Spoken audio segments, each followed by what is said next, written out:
Baik, bismillahirrahmanirrahim. Assalamualaikum warahmatullahi wabarakatuh. Kita lanjutkan perkuliahan kita. Topik perkuliahan kali ini adalah strategi promosi.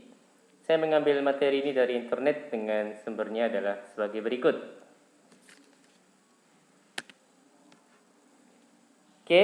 Learning outcomes. Pada akhir pertemuan ini diharapkan mahasiswa akan mampu menunjukkan bauran promosi yang tepat bagi suatu bisnis.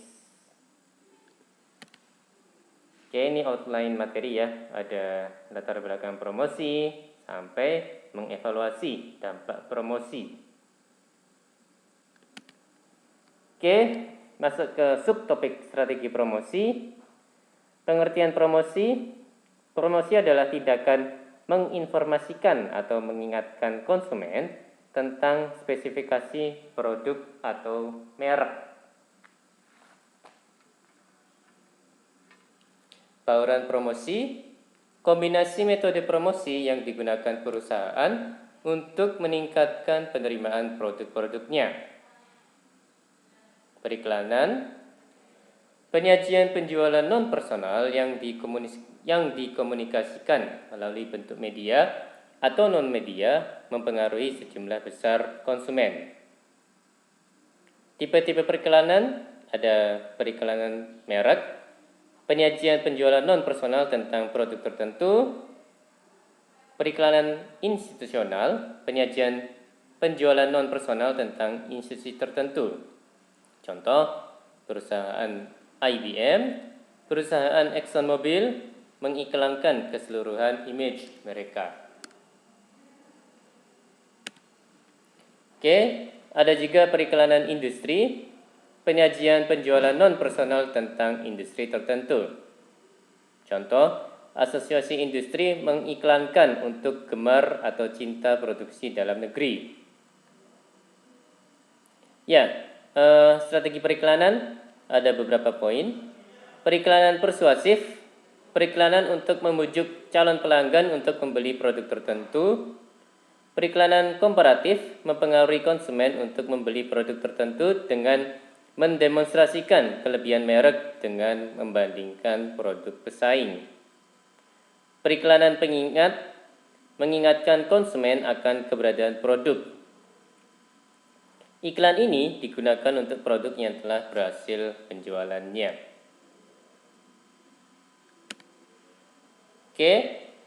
Media periklanan ada surat kabar, ada majalah, ada radio, ada televisi, ada internet, ada surat langsung, ada telemarketing, ada iklan luar ruangan, iklan transportasi, dan periklanan khusus. Penjualan personal. Proses penjualan personal ada menentukan target pasar.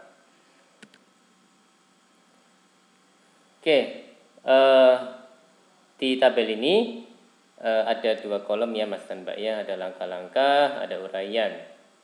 Untuk mengidentifikasi target pasar, uraiannya berfokus pada tipe-tipe pelanggan yang kemungkinan besar membeli produk. Hubungi pelanggan potensial ini dengan telepon atau surat. Kemudian menghubungi pelanggan potensial.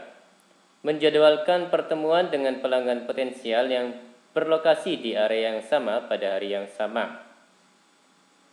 Melakukan presentasi penjualan, mendemonstrasikan penggunaan dan manfaat produk. Menjadwalkan pertanyaan-pertanyaan, poinnya adalah mempersiapkan jawaban tipikal dan mengizinkan pelanggan potensial untuk bertanya.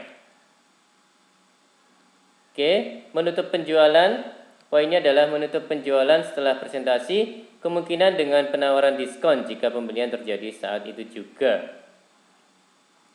Kemudian melakukan tindak lanjut, menghubungi pelanggan yang baru-baru ini membeli produk untuk memastikan kepuasan mereka. Hubungi pelanggan potensial lainnya yang memutuskan tidak membeli produk untuk memastikan apakah mereka akan mempertimbangkan kembali.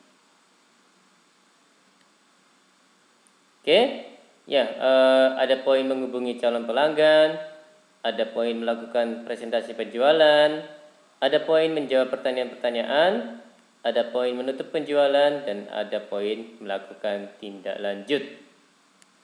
Oke, masuk ke pembahasan promosi penjualan. Tipe-tipe promosi penjualan ada kupon, yaitu alat promosi yang digunakan untuk mendorong konsumen mengulangi pembelian produk yang sama. Ada rabat, perusahaan mengirim pengembalian langsung kepada konsumen setelah produk dibeli.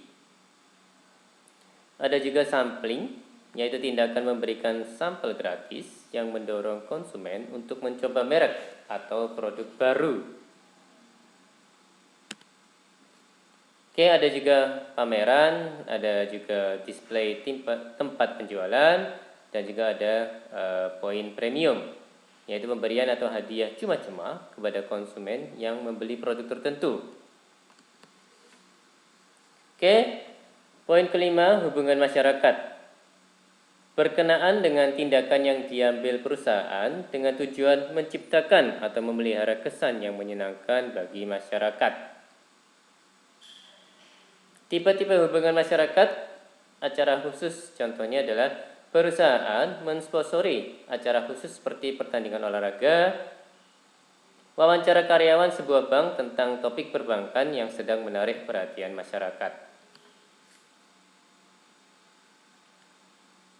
Oke, ada poin rilis berita. Tulisan singkat berisi pengumuman mengenai perusahaan yang dibuat perusahaan untuk media. Contoh berita produk baru.